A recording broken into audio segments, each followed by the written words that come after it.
Trump didn't waste any time. He leaned back in his chair, tapping his fingers on the desk, and started, "We're not here just for some mineral deal, you get that, right?"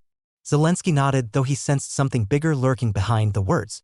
"This isn't about coal or gas," Trump went on, his voice dropping lower, almost menacing.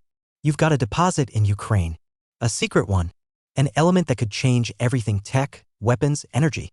I call it the gold of the future." Zelensky froze. He knew about geological surveys in the Carpathians, but no one had briefed him on anything this significant. "Is that true?" he asked, trying to buy himself a moment. Trump leaned forward, his eyes narrowing. "Oh, it's true. But there's one problem your people didn't tell me about." Zelensky felt the blood drain from his face. He was paling, though he tried to stay composed. "What are you talking about?" His voice came out dry. Trump didn't answer right away, just grinned wider, like he was savoring the moment. Slowly, he pulled a thin folder from a drawer and tossed it onto the desk. "See for yourself," he said. Zelensky opened it and saw satellite images, a mine deep in the forests of western Ukraine, fenced off and guarded by people in uniforms. But they weren't Ukrainian soldiers, the uniforms were unfamiliar, and the equipment looked too advanced. "Who are they?" he asked, looking up at Trump. Trump just shrugged. "You tell me." The tension in the room was thick enough to touch. Zelensky clenched his fists under the table, feeling the situation slip out of his grasp. "You're blackmailing me," he said quietly but firmly. "No deal, no support, no weapons, no help. That's what you're saying, isn't it?" Trump laughed, loud, almost unhinged, the sound bouncing off the Oval Office walls. "Blackmail? No, Volodymyr, this is business. But I love how dramatic you get when you point fingers." He stood abruptly and slapped another photo on the table. It showed the same mine, but this time with drilling rigs and people in hazmat suits. "Did you think I wouldn't know?" Trump asked, his voice sharp as a blade. Zelensky stared at the photo. The evidence was clear: someone had already started working the deposit and they'd been at it for a while. But who? His government hadn't authorized any operations and intelligence hadn't reported an intrusion. "This can't be," he muttered, though doubt was creeping into his mind. Trump sat back down, arms crossed. "Can't be? Then explain why my people sent me these pictures 2 weeks ago. And why there's not a single Ukrainian flag in sight." Zelensky felt the ground shift beneath him. If this was true, someone in his inner circle had betrayed him and had done so long ago. Behind the closed doors, the silence grew oppressive. Zelensky tried to gather his thoughts. "If you know more than I do, then why are we here?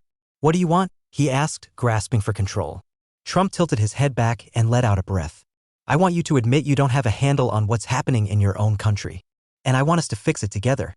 He tapped the photo with his finger. "This element, it's the key to the future.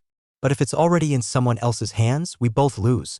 America can't let Russia, China, or whoever beat us to it." Zelensky locked eyes with Trump. There was logic in his words, but a threat lingered beneath them. "Are you offering a partnership or a dictate?" he asked. Trump winked, like it was all a game. "A partnership, of course. But with one condition: you find out who's behind this and we stop them. Otherwise," he didn't finish, but the warning hung in the air. Zelensky got it. This wasn't just a negotiation. It was an ultimatum wrapped in a smile. Suddenly, a noise came from beyond the door, someone banged against the wall, and a guard's voice shouted, "Sir, we've got a problem."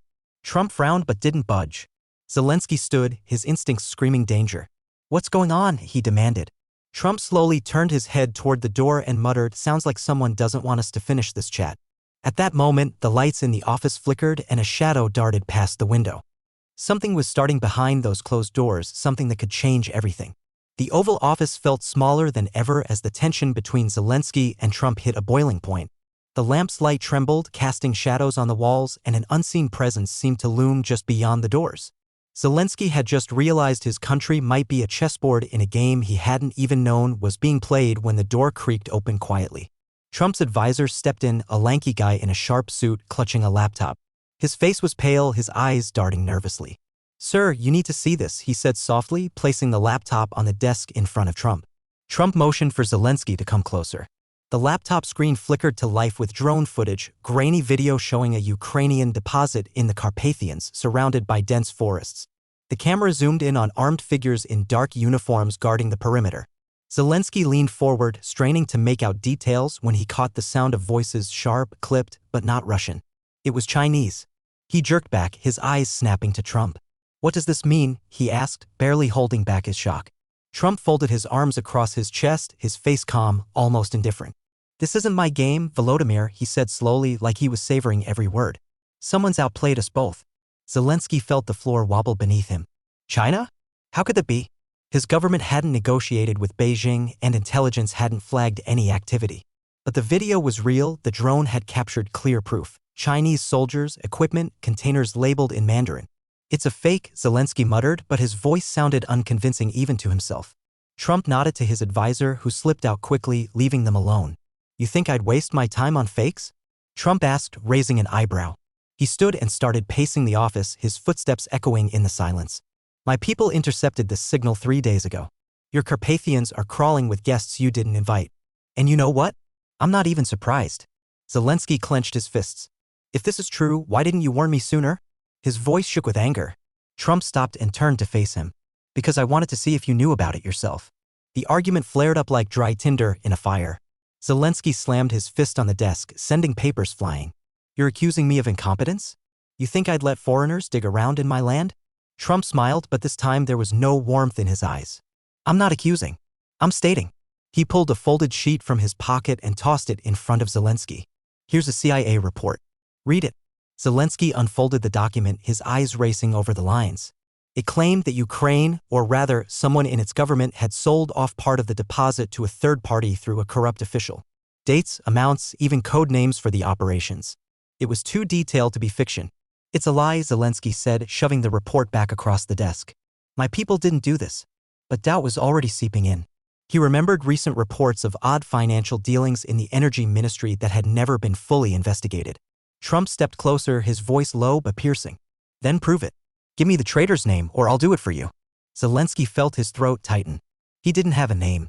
But if Trump was right, it meant someone close to him, maybe even someone in the delegation waiting outside, had sold him out.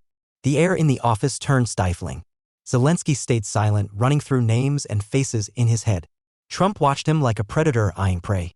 You're not the first to get played, he said finally. But if we don't sort this out now, your country's going to end up someone's prize. And mine might too. Zelensky forced himself to exhale. Prove this isn't your game, he said. Trump just smirked.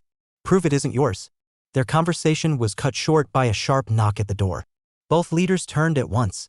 The door swung open and the White House security chief stepped in, his face taut with strain.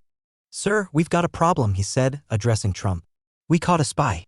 He was trying to eavesdrop on your meeting from the roof across the street. Zelensky felt his heart skip a beat. Did you detain him? Trump asked. The guard nodded. Yes, but he managed to send a signal. We don't know to who. Trump slowly turned his head toward Zelensky, his eyes narrowing. Yours or mine? He asked quietly. Zelensky didn't answer, but his mind raced. A spy at the White House? It could be anyone, a Chinese agents, someone from his own team, or even Trump's people playing both sides. We've been set up, he said finally, meeting Trump's gaze head-on. Trump nodded, as if agreeing. The question is, by who? The guard added, we found an encrypted device on him. It's Chinese. Zelensky felt shock give way to cold fury. If this was true, China hadn't just meddled with the deposit, they'd been watching this meeting from the start. But why? And how did they know? Trump walked to the window, peering out at the dark street. Looks like our little secret's not so secret anymore, he muttered. Just then, the office lights flickered again, and a muffled explosion rumbled from somewhere deep in the White House. Zelensky shot to his feet, his hand instinctively reaching for his phone. No signal. Trump turned back to him, his face serious for the first time. They're here, he said. And they don't want us sealing this deal. Behind the closed doors, a new chapter was beginning, one where the stakes had climbed far beyond a mere deposit. The Oval Office was drowning in tension thick enough to cut with a knife. The lights flickered dimly after the explosion somewhere in the building, and Zelensky and Trump stood facing each other, surrounded by invisible threats. Zelensky's heart pounded as he finally forced himself to speak. I suspect there's a traitor on my team, he said quietly, his voice trembling with anger and helplessness. But I don't know who. He looked at Trump, waiting for a reaction, but Trump just nodded like he'd been expecting it all along. Silence settled over the room, broken only by the distant wail of sirens outside. Trump seized the moment, a sly glint in his eyes. Then let's play smarter than them, he said, stepping toward the desk. We'll sign a fake deal. Let them think they've won. Lure them into a trap. Zelensky frowned, weighing the idea. It was a crazy risk, but he didn't see another way out. How would that work? He asked. Trump grinned, pulling a prepared document from a drawer. We give them what they want to see. Then we take them down on their own turf. He slid the agreement onto the desk, gesturing for Zelensky to take a look. Zelensky picked up the document, his fingers unsteady as he opened the first page. But what he saw made his blood run cold. At the bottom, beneath the text of the deal, was his signature, the familiar loops and swirls he'd have written himself. Except he hadn't. Not here, not today. What is this? He whispered, lifting his eyes to Trump. Trump leaned over the desk, his face paling. You're kidding, right? He asked, but there was no humor in his tone. Zelensky tossed the agreement back onto the table. That's not my signature. Someone forged it before this meeting even started. A deadly silence hung in the room as they both realized they'd been outmaneuvered before the game had even begun. Trump stepped back slowly, his eyes darting around the room as if hunting for an invisible enemy. We both took a gamble, he whispered, his voice hoarse. But now we're locked in a cage with a tiger. Zelensky felt cold sweat trickle down his spine. Someone knew about their meeting, knew about the deal, and had even anticipated their moves. But who? And how deep did this go? He opened his mouth to speak, but at that moment the Oval Office doors burst open with a crash. A man in a dark cloak stormed in, his face half hidden by a hood. He gripped a pistol, aiming it straight at them. You're not signing that, he shouted, his voice trembling with rage. Zelensky instinctively stepped back, but Trump stayed put, raising his hands in a calming gesture. Easy, buddy, he said, though fear flickered in his eyes. The man threw back his hood and Zelensky felt the ground drop out from under him. This wasn't just some hired gun, his accent, his stance, screamed Russian agent. Greetings from Siberia, the man barked. That deposit is ours. This war's just wasting our time. Damn Ukrainians. Shock paralyzed Zelensky.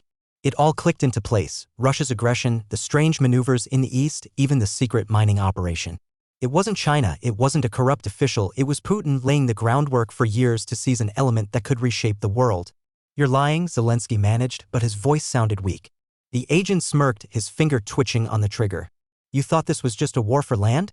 No. It's a war for the future. And you're both in my way. Trump took a step forward, his face twisting into a grimace. I knew it was too good to be true, he said, and in that instant a shot rang out. The sound was deafening, the bullet tearing through the silence. Zelensky dove to the side, feeling the air burn past him. Trump dropped to his knees, clutching his chest as the agent swung towards Zelensky, but he didn't get a second shot. Security burst into the room, tackling him to the floor. Chaos erupted, shouts, footsteps, the crash of breaking glass.